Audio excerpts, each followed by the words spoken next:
तो दोस्तों एक्सप्लेनेशन के यूनिवर्स में आज हम बात करने वाले हैं पोकेमोन की म्यूटो वर्सेस म्यू मूवी के बारे में। पोकेमोन फ्रेंचाइज की इस मूवी में हमें असली और नकली पोकेमोन की भिड़ंत देखने को मिली। ये मूवी जितनी इंटरेस्टिंग है उतनी ही बहुत ज़्यादा कंफ्यूजन है।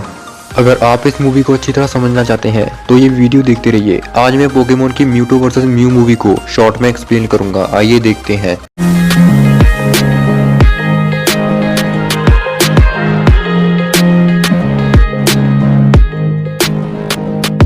इस मूवी की शुरुआत में हमें कुछ समय पहले का टाइम दिखाया जाता है, जब साइंटिस्ट एक लेजेंडरी पोकेमोन म्यू को ढूंढ रहे थे। म्यू एक लेजेंडरी पोकेमोन जिसे दुनिया का सबसे पहला पोकेमोन माना जाता है। म्यू के पास ये एबिलिटी है कि वो किसी भी पोकेमोन या इंसान के रूप में आ सकता है, क्योंकि हर एक पोकेमोन में म्यू का डीएनए मौजूद होता है। इसी वजह से साइंटिस्ट म्यू को ढूंढ रहे थे, लेकिन उन्हें म्यू तो नहीं मिलता, लेकिन उन्हें म्यू का फॉसिल मिल गया था। फिर जब वो उस पर रिसर्च करते हैं तब वो उसके जरिए 3 पोकेमॉन्स बना देते हैं और साथ साथ म्यू को भी। लेकिन तभी उन्हीं में से एक साइंटिस्ट डॉक्टर फूजी को जब म्यू के डीएनए का पता चलता है तब वो उसके जरिए अपनी बेटी एम्बर को बनाता है। एम्बर जो कि डॉक्टर फूजी की बेटी थी और वो एक दिन किसी कारण मारी गई थी। इसलिए जब डॉक्टर फूजी को म्यू के डीएनए का पता चला तब उसने उसके जरिए एम्बर को बनाया। और जब डॉक्टर्स उस पर रिसर्च कर रहे थे तो तभी वो चारों पोकेमॉन्स और एम्बर टेलीपैथी के जरिए आपस में बातें करने लग जाते हैं और अच्छे दोस्त बन जाते हैं। लेकिन तभी साइंटिस्ट का एक्सपेरिमेंट खराब हो जाता है, जिसके जरिए म्यू को छोड़कर बाकी सभी गायब हो जाते हैं, जिससे म्यू काफी दुखी हो जाता है। और तभी साइंटिस्ट म्यू को शांत करने के लिए उसे गहरी नींद में सुला देते हैं, जिसकी वजह से म्यू इतने साल तक गहरी नींद में सोया रहता है। लेकिन इतने सब होने के बावजूद भी वो अपने उस गम को नहीं भुला पाता। और तभी एक दिन म्यू इस एक्सपेरिमेंट से जिंदा हो जाता है, जिसके बाद साइंटिस्ट उसे एक नया नाम देते हैं जिसका था म्यूटू। म्यूटू जब उनसे पूछता है कि उसे किसने बनाया है, और जब साइंटिस्ट उसे ये कहते हैं कि उसे साइंटिस्ट ने डीएनए के जरिए उसे बनाया है, तब ये जानकर म्यूटू को गुस्सा हो जाता है, क्योंकि उसे लग रहा था कि साइंटिस्ट ने उनकी जिंदगी छीन ली है, इसलिए वो उन सभी को खत्म कर देता है। पर तभी वहाँ पर टीम रॉकेट का एक बॉस गायोवानी वहाँ आ जाता है और वो म्यूटू को ये बताता है कि उसके पास इतनी शक्ति है कि जिसके जरिए वो दोनों इस दुनिया पे राज कर सकते हैं। जिसके बाद म्यूटू उसका साथ देने लग जाता है, जिसके बाद वो कई सारे पोकेमॉन्स को हराना शुरू कर देता है। लेकिन इसके एक दिन जब गायोवानी उसे ये बताता है कि वो एक इंसान नहीं है और वो ट्रेनर कभी नहीं बन सकता, तो म्यूटू को इससे बहुत गुस्सा आता है और वो वहाँ से भाग जाता है। जिसके बाद म्यूटू ये कहता है कि वो म्यू से भी बहुत ताकतवर है और वो दुनिया पे राज कर सकता है। लेकिन अभी उसे अब तक पोकेमॉन्स की पूरी जानकारी नहीं थी, इसलिए वो पोकेमॉन सेंटर जाकर नर्स जॉय को अपने वश में कर लेता है, जिससे उसे पोकेमॉन्स की जानकारी के साथ साथ पोकेमॉन ट्रेनर्स का भी पता चल जाता है। इसके साथ साथ उसने नर्स जॉय के जरिए एक मशीन बनाई थी जो कि पोकेमॉन्स का क्लोन बनाती है, जिसके जरिए उसने अपने तीनों दोस्तों को भी वापस ला लिया था और उन्हें इवॉल्व कर दिया था।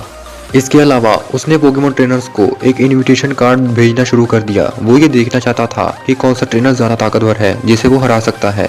उधर ऐश को जब ये कार्ड मिलता है तब वो वहां जाने की तैयारी करता है जहां म्यूटू था। फिर तब म्यूटू एक बड़ा सा तूफान बनाता है जो कि देखना चाहता था कि कौन सा ट्रेनर वहां आ सकता है। लेकिन उधर ऑफिसर जेनी उन ट्रेनर्स को जाने नहीं देती, क्योंकि उसे लग रहा था कि अगर वो वहां जाएंगे तो उनके पोकेमॉन घायल हो जाएंगे और उनका इलाज नहीं हो पाएगा, क्योंकि नर्स जॉय वहां नहीं थी। पर इस सब के बावजूद भी वो ट्रेनर्स उसकी बात नहीं मानते और वो वहां से चले जाते हैं। उधर ऐश और बाकी सब टीम रॉकेट के जरिए वहां चले जाते हैं। जब ऐश और बाकी ट्रेनर्स म्यूटू को देखते हैं तब वो उसका विरोध करने लग जाते हैं, क्योंकि उन्हें लग रहा था कि एक पोकेमॉन कभी भी ट्रेनर नहीं बन सकता। लेकिन म्यूटू इससे बहुत गुस्सा हो जाता है और तब वो उन्हें लड़ाई के लिए उकसाने लग जाता है।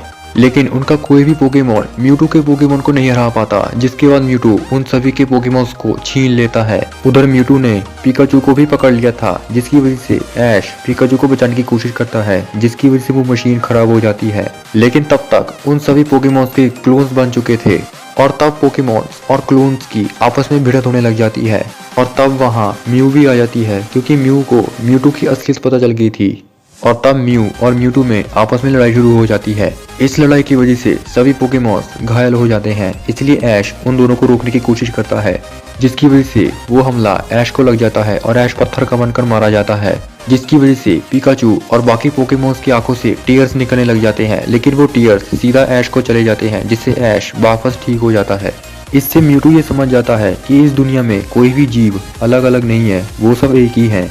इसलिए वो टाइम को वापस रिवाइंड कर देता है, क्योंकि उसे लग रहा था कि कोई भी इंसान उसके बारे में ना जान सके। जिसकी वजह से ऐश और बाकी सब उस टाइम में चले जाते हैं जहां तूफान आ रहा था। लेकिन वो तूफान वापस से थम जाता है और नर्जॉय वापस आ जाती है और फिर ऐश को एक पोकेमोन दिखता है जो था म्यू। लेकिन ऐश को लग रहा था कि वो उसका वहम ही होगा। इस मूवी के लास्ट सीन में हमें टीम रॉकेट दिखती है जो कि एक सुनसान आइलैंड में पहुंच गई थी। तो दोस्तों यही थी पोकेमोन के म्यूटू वर्सेस म्यू की एक्सप्लेनेशन वीडियो। अगर आपको ये वीडियो पसंद आई हो तो इसे लाइक करें और चैनल पर नए हैं तो चैनल को भी सब्सक्राइब करें और बेल आइकन दबाएं ताकि आप हमारी वीडियोस को सबसे पहले देख सकें। इसके साथ साथ इस वीडियो को अपने फ्रेंड्स के लिए शेयर भी करें और इंस्टा चलाते हो तो मुझे इंस्टा भी फॉलो करें, लिंक डिस्क्रिप्शन पर है।